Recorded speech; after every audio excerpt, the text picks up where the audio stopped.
तू ही रे माझा मितवा या मालिकेच्या पुढील काही येणाऱ्या भागांचे अपडेट जाणून घेऊया आपल्या आजच्या या व्हिडिओमध्ये। चला तर मग प्रेक्षकांनो, वेळ वाया न घालवता सुरुवात करूया आपल्या या व्हिडिओला आणि जाणून घेऊया तू ही रे माझा मितवा मालिकेच्या पुढील काही येणाऱ्या भागांचे अपडेट। आता आपल्याला इथे पाहायला मिळणार आहे की कशा पद्धतीने अर्णव राकेशची मस्ती जिरवत राकेशला चांगला चोप देणार आणि सगळी मस्ती उतरवणार आणि ईश्वरीचा गैरसमजसुद्धा आता अर्णव दूर करणार। आता नेमका ईश्वरीचा काय गैरसमज आहे आणि राकेशने का अर्णवचा चोप खाल्ला, सगळं जाणून घेऊया या व्हिडिओमध्ये। तर आता आपण पाहतोय की अर्णव आता नोटीस करतोय की हल्ली राकेशची नाटकं जरा जास्त वाढायला लागली आहेत। म्हणजे सतत मिस इंदौरला त्रास देणं असू देत, माझ्या अकाउंटमधनं खोटी सही करून पैसे काढायचं प्रकरण असू देत किंवा मग आणखीन इतर काही असू दे, हल्ली त्याची नाटकं जी वाढत चालली आहेत ती आटोक्यात आणायची वेळ आलेली आहे। पण त्यासाठी आता काहीतरी कडक आणि कठोर पावलं उचलावी लागतील असा सुद्धा विचार अर्णव करतो। मग त्यावेळी आता तो ठरवतो की कठोर पावलं उचलायची तर सरळ ताईला आणि त्याला दूर करून मग त्याला जेलमध्ये पाठवणं हाच सर्व पर्याय असेल सोपा। पण त्यासाठी ताईच्या मनाची तयारी व्हायला हवी। ते काही नाही, मी उद्याच वकिलांबरोबर बोलून घेतो। आता तसं नाही असं ताईला 9वा महिना भरत आला आहे, एकदा का बाळ झालं, ताईची डिलिव्हरी व्यवस्थित झाली की मग मी ताईला सगळं सत्य सांगून टाकेन। मग अर्णव वकील साहेबांकडे दुसऱ्या दिवशी सकाळी येतो। आता त्या मॅडमना अर्णव हा म्हणतो, मॅडम तुम्ही माझ्या नेहमीच्या वकील आहात, आतापर्यंत मी तुमच्याकडे फक्त सात्विक फॅशन रिगार्डिंग मदत मागितली आहे, सात्विक फॅशनच्या केस तुम्ही घेतल्यात, पण आज मी तुमच्याकडे माझ्या एका पर्सनल गोष्टीसाठी आलो आहे। त्याबरोबर आता ती लगेचच अर्णवला म्हणते, प्लीज मिस्टर राजेश शिर्के बोला ना। त्यावर मग अर्णव तिला सांगत असतो की तुम्ही माझ्या मेहुण्यांना म्हणजेच माझ्या ताईच्या नवऱ्याला राजेश भोसलेला तर ओळखत असालच ना। त्यावर ती म्हणते की हो बोला ना। त्याबरोबर लगेचच मग आता अर्णव हा सांगू लागतो, राजेश हा एक नंबरचा खोटारडा, फ्रॉड, नीच आणि नालायक माणूस आहे। आता वकील मॅडम ह्या अर्णवला म्हणतात की हे बघा मिस्टर राजेश शिर्के, तुम्हाला जे काही बोलायचं असेल ते जर तुम्ही मला स्पष्टपणे सांगितलं तर ते तुमच्यासाठी सुद्धा बरं ठरेल आणि माझ्यासाठी सुद्धा। नाही म्हणजे राकेश नालायक आहे असं तुम्ही सांगून मला कळणार थोडीच आहे, तो नक्की कसा आहे, तो काय करतोय याच्यावरून मी ठरवू शकेन ना। मग अर्णव राकेशची सगळी हिस्ट्री वकील मॅडमना सांगतो। आता हे सगळं ऐकल्यानंतर वकील मॅडम म्हणतात, बापरे, हे सगळं जर असं असेल तर खरोखरच राकेश खूप नीच आणि नालायक माणूस आहे। अर्णव म्हणतो, म्हणूनच तर मला माझ्या ताईला राकेशपासून कायमचं दूर करायचं आहे, त्यासाठी मला तिचा आणि राकेशचा डिवोर्स घडवून आणायचं आहे। मला काय प्रोसिजर करावं लागेल? त्याबरोबर ती म्हणत असते, हे बघा अर्णव साहेब, नाही काय आहे ना, डिवोर्स करवणं खरंच चांगली गोष्ट आहे ह्या अशा माणसाबरोबर, पण त्यासाठी तुम्हाला आधी त्या दोघांचीही संमती आणावी लागेल। अहो डिवोर्स पेपर्सवर त्यांच्या सह्या करून घ्याव्या लागतील।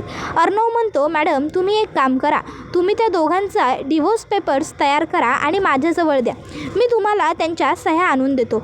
आणि राहिला प्रश्न काउन्सिलिंगचा, तर मला त्यांचं काउन्सिलिंगच नको असेल तर? त्यावर वकील मॅडम म्हणतात, मग डिवोर्स फास्ट ट्रॅकवरती टाकावं लागेल। अर्णव म्हणतो, ठीक आहे, मग डिवोर्स फास्ट ट्रॅकवरतीच टाकूया आपण, माझी ताई प्रेग्नंट आहे, फक्त तिची डिलिव्हरी होऊन जाऊ द्या। त्यावर वकील मॅडम अर्णवला डिवोर्स पेपर्स बनवून देतात। अर्णव घरी येतो आणि आता तो फोनवर बोलत असतो। अर्णव ते पेपर्स तिथेच बेडवरती टाकून देतो आणि आता फोनवर बोलत तो आवरायला बाथरूममध्ये निघून जातो। इतक्यात इशू अर्णवसाठी कॉफी घेऊन त्या ठिकाणी येते। कॉफीचा मग ती अर्णवच्या टेबलावरती ठेवते आणि विचार करते, हे अर्णव सरपन्ना नेहमी असाच पसारा टाकून देतात, ऑफिसमधनं आले यांनी काही आणलं की ते डायरेक्ट बेडवरती टाकलंच म्हणून समजायचं, याला काय अर्थ आहे, अशी फाईल कोणी बेडवरती टाकून देतं का?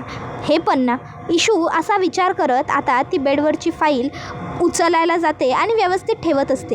त्यावेळी आता इशूला त्याच्यावरती डिवोर्स लिहिलेलं दिसतं। इशू विचार करते, अर्णव सर मला डिवोर्स देणार आहेत, आणि इशू पूर्णपणे तुटून जाते आणि ती खाली कोसळते, बेडवरती तशीच बसते। आता इतक्यात अर्णव तिकडे येतो। आता अर्णव ईश्वरीला हे असं रडताना बघतो आणि त्याला आश्चर्य वाटतं की हिला काय झालं आणि ही अशी अचानक रडत का बसली आहे। अर्णवला ईश्वरीला विचारावंसं वाटतं। अर्णव पुढे सुद्धा जातो, पण अचानक त्याच्या लक्षात येतो तो म्हणजे भूतकाळ। तिच्या आईचा आणि मग तो लगेचच ठरवतो की नाही, मला हिच्याशी काय घेणं देणं आहे. उलट जर ही रडत बसली आहे तर ते माझ्यासाठी चांगलंच आहे की माझा हिच्याशी काही एक काडीचा संबंध नाही आहे. ही रडू दे नाहीतर काही होऊ दे. मग आता तो थेट त्याचा लॅपटॉप घेऊन खाली येतो आणि काम करत बसतो. आता लॉनमध्ये अर्णव काम करत असतो. जवळपास रात्रीचे 1-1:30 वाजलेले असतात. अर्णव रात्रीचा 8:30-9 वाजता घरी आलेला असतो आणि तिथून तो काम करत लॉनमध्येच बसलेला असतो 10 वाजल्यापासून. आता आकाश हा रात्री झोप येत नसल्यामुळे बाल्कनीत उभा राहायला येतो. त्यावेळी त्याला खाली काम करत असलेला अर्णव दिसतो.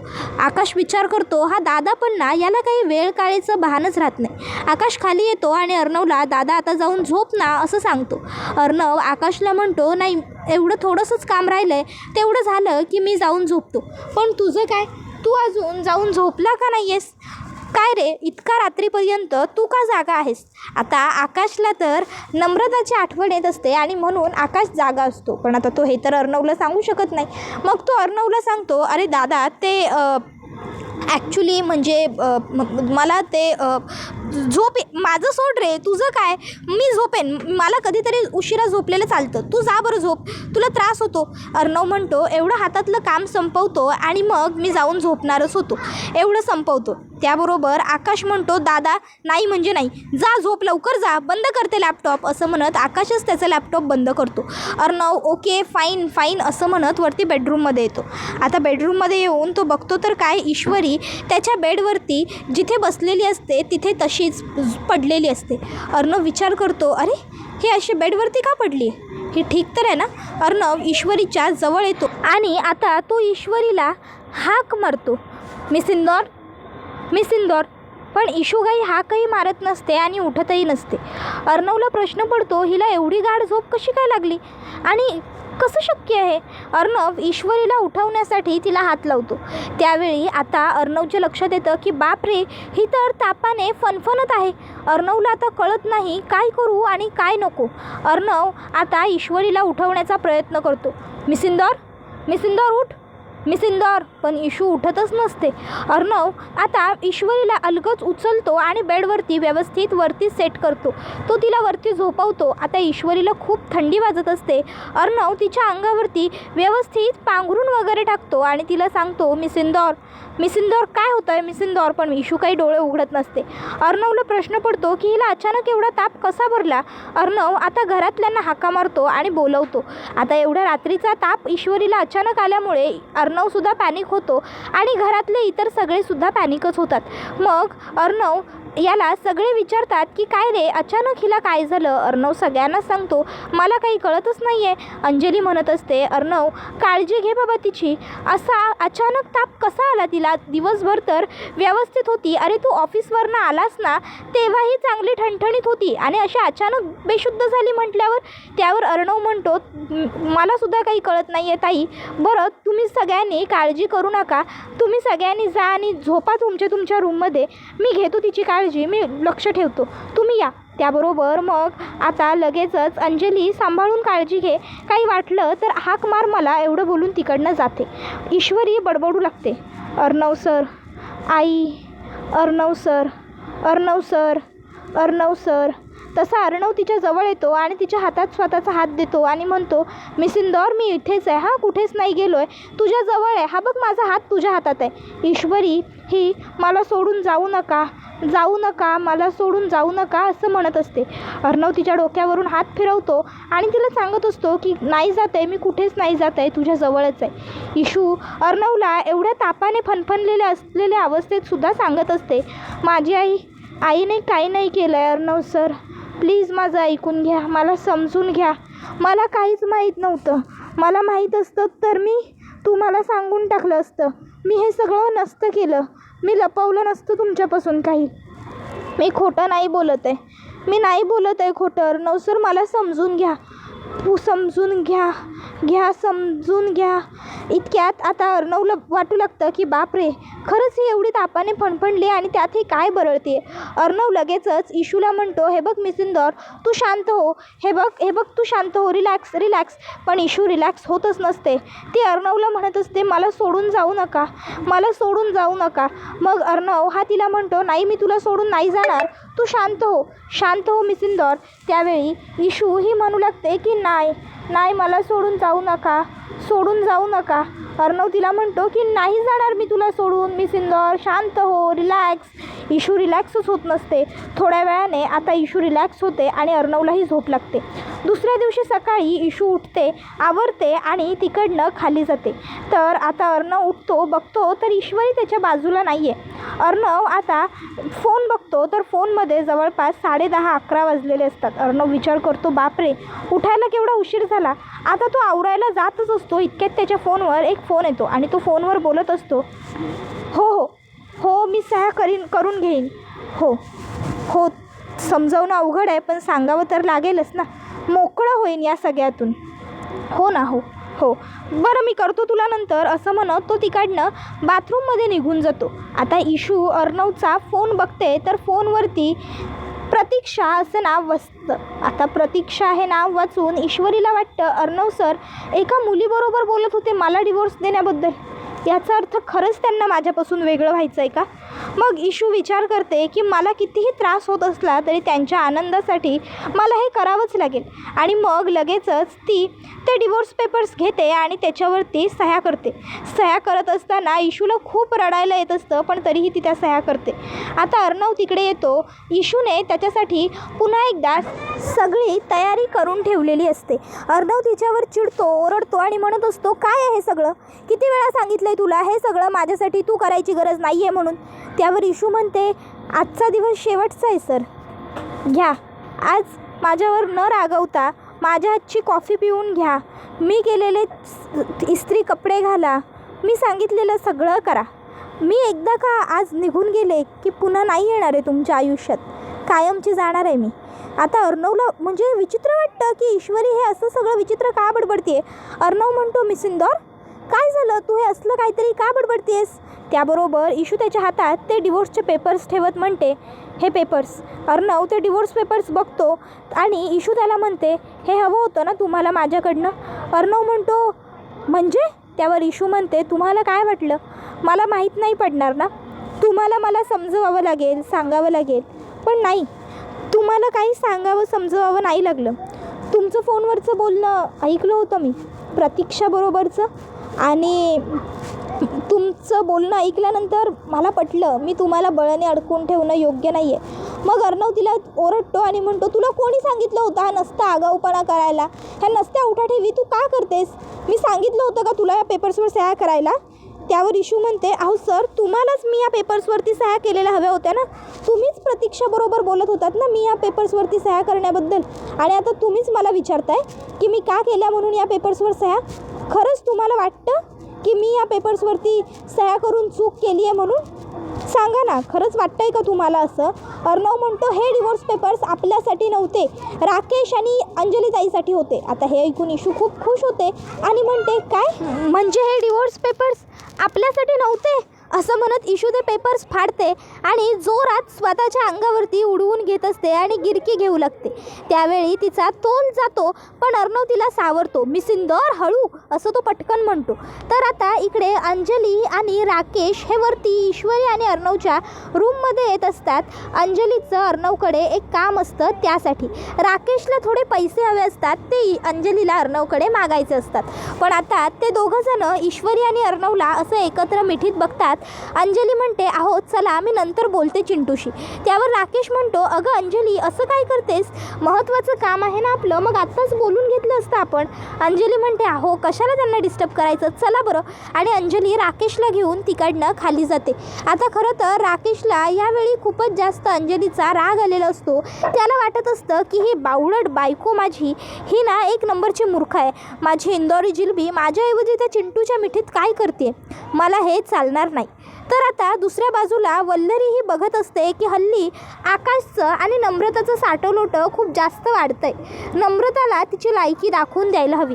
त्यामुळे ती आता राकेशला सांगत असते, जावई बापू, आपण या ईश्वरीला घराबाहेर काढण्याच्या नादात आकाशकडे आणि त्या नम्रताकडे दुर्लक्ष करतोय. बघताय ना ती नम्रता कशी माझ्या आकाशला स्वतःच्या जाळ्यात ओढण्याचा प्रयत्न करते ते.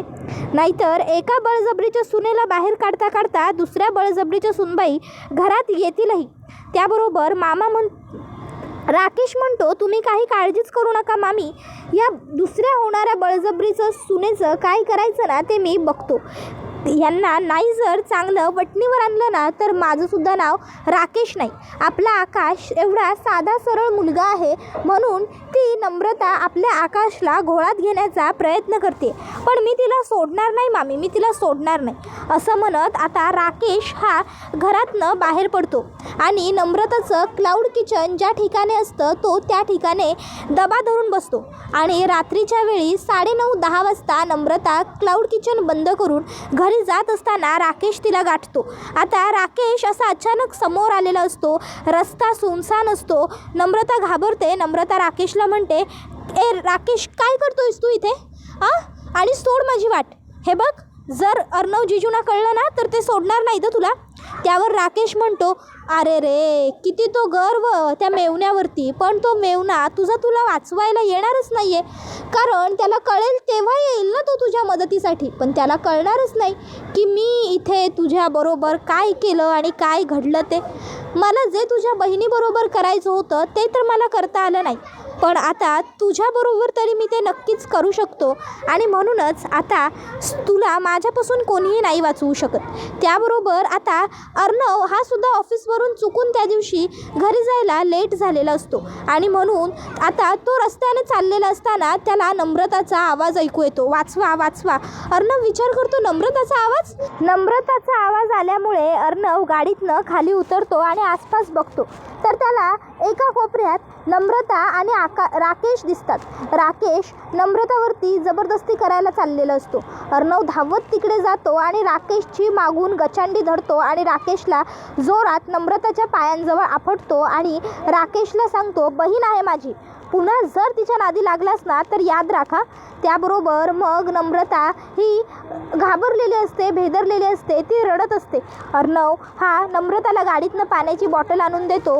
तो तिला शांत करतो आणि नम्रताला म्हणतो, नम्रता घाबरू नको, मी आहे ना, मी तुला घरी सोडतो, माझ्याबरोबर चल. आणि मग तो तिला गाडीत व्यवस्थित बसवतो आणि शांत करत घरी नेतो. तो तिला सांगतो, मी आहे, घाबरू नकोस, आणि पुन्हा तुला कधीही काहीही वाटलं, तुला किंवा या राकेशने पुन्हा त्रास देण्याचा प्रयत्न केला तर कधीही तू मला हमखास कॉल कर, समजलं?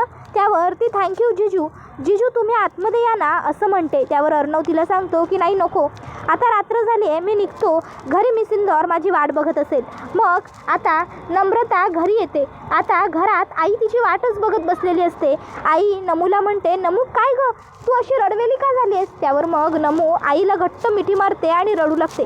आई काय झालं नमू असं विचारते. मग नमू सांगू लागते, आई मी किचन बंद करून येत असताना त्या नीच नराधम नालायक राकेशने माझी वाट अडवली आणि तुला माहिती आहे का, त्याने माझ्यावर जबरदस्ती करण्याचा प्रयत्न सुद्धा केला. त्याबरोबर आई म्हणते, तू ठीक आहेस ना नमू, बाळा तुला काही झालं नाही ना, त्या नालायकाने तुला हात नाही ना लावला, तुला काही केलं नाही ना त्याने? त्यावर नमू सांगते की नाही गाई, तो मला काही करण्या अगोदरच त्या ठिकाणी अर्णव सर पोहोचले आणि अर्णव जिजूंनी मला वाचवलं. त्यावर हे ऐकून सुप्रियाला बरं वाटतं. सुप्रिया विचार करते की अर्णव जरी रागवला असला, तो जरी माझ्याबरोबर बोलत नसला तरीसुद्धा त्याने नम्रताला अडचणीत नाही बघितलं, त्याने नम्रताची मदत केली. तर नमू इकडे म्हणत असते, आई खरंच आपली इशू किती लकी आहे ना, तिला अर्णव सरांसारखा एवढा चांगला नवरा मिळाला. बरं झालं अर्णव सरांनी त्या दिवशी वेळेवर त्या लॉनवर पोहोचले आणि तिथे त्यांनी इशूबरोबर लग्न केलं. जर त्यांनी इशूच्या गळ्यात मंगळसूत्र नसतं घातलं तर खरंच केवढा मोठा अनर्थ घडला असता. आपली इशू त्या राकेशसारख्या नीच नराधम नालायकाच्या हाती लागली असती. बरं झालं अर्णव सर त्यावेळी देवासारखे धावून आले आणि आपल्या इशूच्या गळ्यात मंगळसूत्र घालून त्यांनी इशूचा स्वीकार केला. हो ना गं? त्यावर आई म्हणते, हो गं बाळा, अगदी खरं बोलतेस तू. त्याबरोबर आता अर्णवसुद्धा घरी आलेला असतो, पण बाहेर घडलेला प्रकार अर्णव ईश्वरीला सांगत नाही, कारण ईश्वरी रात्रीची घाबरेल म्हणून. त्याबरोबर हा व्हिडिओ इथेच संपतो. व्हिडिओ आवडला असेल तर व्हिडिओला लाईक करा. चॅनलवर नवीन असाल तर चॅनलला सबस्क्राईब करा आणि बेल आयकॉन आठवणीने प्रेस करा, जेणेकरून तुम्हाला पुढच्या प्रत्येक व्हिडिओचं नोटिफिकेशन मिळत जाईल आणि सर्व व्हिडिओंचा आनंद हा अगदी उत्तम पद्धतीने घेता येईल. चला तर मग प्रेक्षकांनो, आजच्या पुरतं इथेच थांबूया. पुढचा व्हिडिओ येईपर्यंत या व्हिडिओचा छान पद्धतीने आनंद घेत राहा. टाटा, बाय बाय, धन्यवाद. Take care all of you.